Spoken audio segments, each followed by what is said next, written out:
And joining us with more, former governor of New Mexico and former U.S. ambassador to the United Nations, Governor Bill Richardson. Governor, thanks for being with us. Thank you. So let me ask you right off the bat, what is your reaction to the tentative framework agreement that was unveiled today? A step in the right direction, a good start on diplomacy, but the administration should not take a victory lap.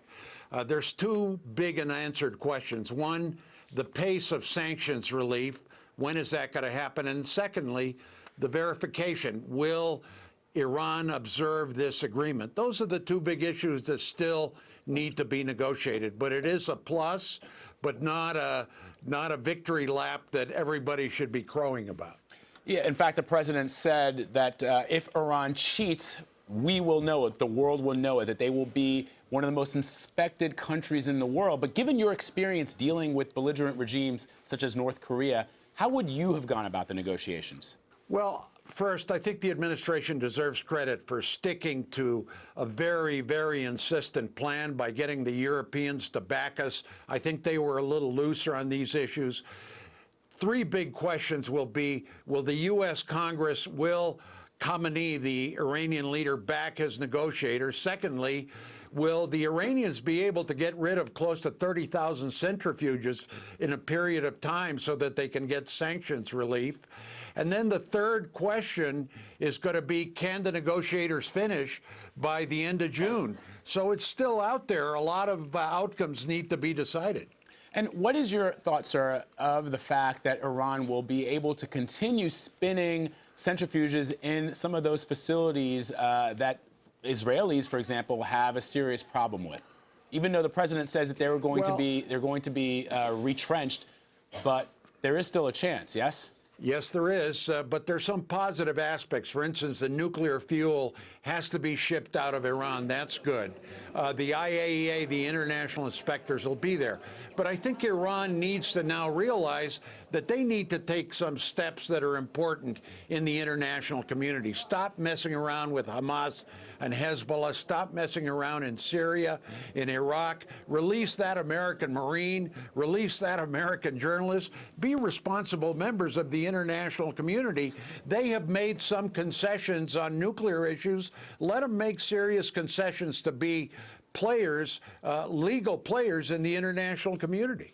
Do you feel, Governor, that given the fact that, as the president said, they are going to be looking to remove sanctions in a step-by-step basis, although there's still some concern that the European Union may actually remove sanctions before the U.S. does, but do you think that that will, in the future, end the Iranian sponsorship of terrorism in other countries, the proxy wars that they're fighting in some of those other countries in the Middle East?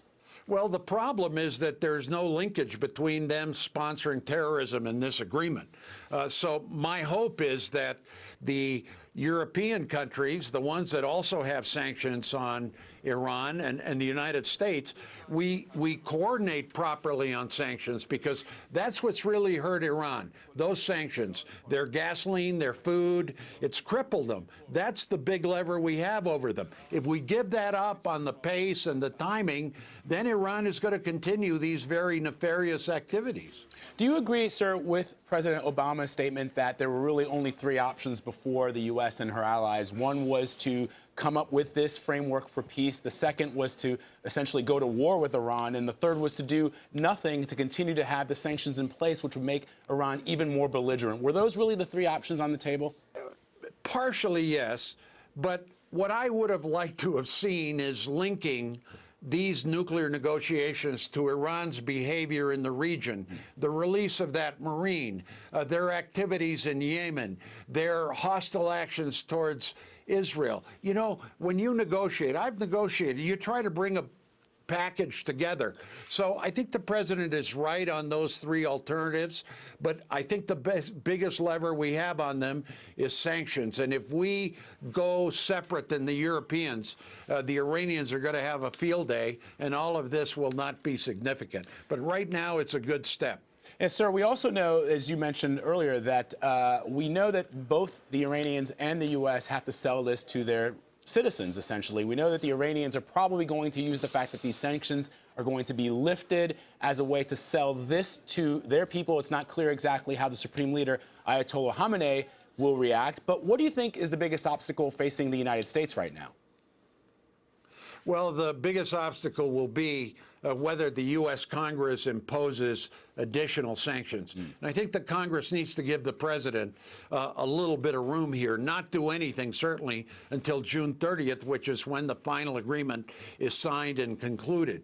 I think in Iran, Khamenei, the Iranian supreme leader, can kill this, and he's been very inconsistent in his support of his negotiators. But it looks like the Iranian people and the American people, if you look at polls and public demonstrations, have been supportive of their leaders in reducing tensions between the United States and Iran. Governor Bill Richardson, thank you so much, sir, for your insight. We appreciate it.